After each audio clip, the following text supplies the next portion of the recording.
Hello and welcome to Shredder Zoo. Today we're taking a look at a very small member of the zoo, the Compsognathus. This little dinosaur was brought to the public's attention when it appeared in the Jurassic Park novel and featured prominently in the Jurassic Park 2 film. Known in Jurassic Park and here in Ark by the nickname Compy, there are undoubtedly some facts the films got wrong. So what do we know about this little dinosaur? It lived around 150 million years ago during the late Jurassic in what is now Europe. It is commonly said to be the same size as a chicken or a turkey, standing about 25 centimeters tall at the hips, although it is longer owing to its long tail, growing to a total body length of around 125 centimeters. At the time of its discovery, it was the smallest dinosaur known, a title it has since lost to dinosaurs like Microraptor. Only 2 specimens of the Compy have ever been found. The first, in 1859, was discovered in Germany. This specimen measured only 89 centimeters long, but it was a juvenile, something that wasn't realised until the second specimen was found in France in 1971. It was initially thought to be a second species, until it was realised it was an adult form of the holotype specimen. Early reconstructions of the Compy show it to have 2 fingers, like the Tyrannosaurus, but this was due to poor preservation, and the French specimen revealed it to have 3. One anatomical feature I should point out about the Compy, and in actual fact many theropod dinosaurs portrayed in Jurassic Park and here in Ark, is the pronation of the wrists. Pronation of the wrist is a position of the facing the palms of the hand downward towards the ground. This is a common mistake in dinosaur reconstructions. Although it may have been possible for theropods to have some degree of pronation, certainly at rest it would have held its palms facing each other like it was about to clap. The Compy was well adapted to catching small and presumably fast-moving prey like lizards that would have had scurried into the undergrowth as soon as they were seen. The long legs that featured a proportionally small humerus when compared to the lower leg are a hallmark of a fast runner. The feet of the Compy were also digitigrade, meaning that the Compy essentially balanced on its toes rather than the flat of its foot.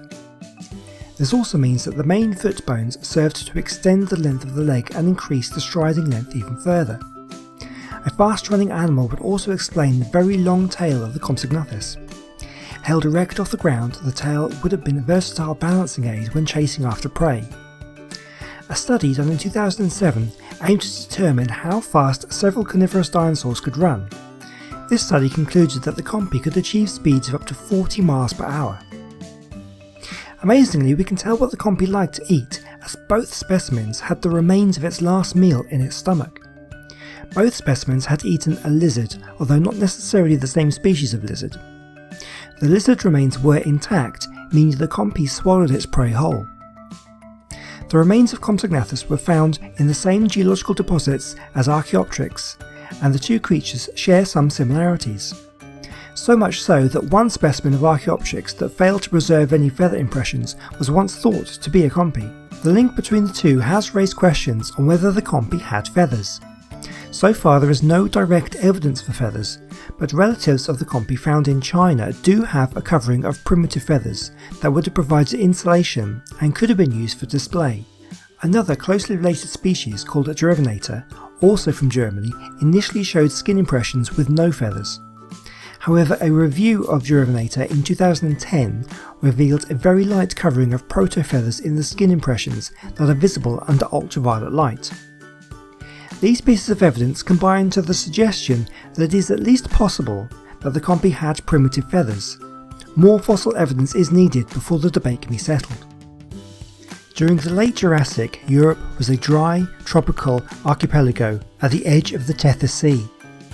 Both the German and the French areas where the Compsognathus specimens have been preserved were lagoons situated between the beaches and coral reefs of the Jurassic European islands in the Tethys Sea. The same sediments in which the Compy have been preserved also contain fossils of Archaeopteryx, several pterosaurs, and a number of marine animals such as fish, crustaceans, echinoderms, and marine mollusks, confirming the coastal habitat of this theropod. No other dinosaur has been found in these deposits, indicating that these little dinosaurs might in fact have been the top land predator in these islands. Well, that's all I have for you this week, and as always I hope you've enjoyed the video and you've learned something new. If you did, please be sure to let me know by leaving a like and a comment down below. Please check the description of this video where you can find links to my Twitter and Patreon accounts, and also a link to join my Discord server. Please subscribe to my channel if you haven't already, and I hope to see you next time here at Shredder Zoo. Goodbye.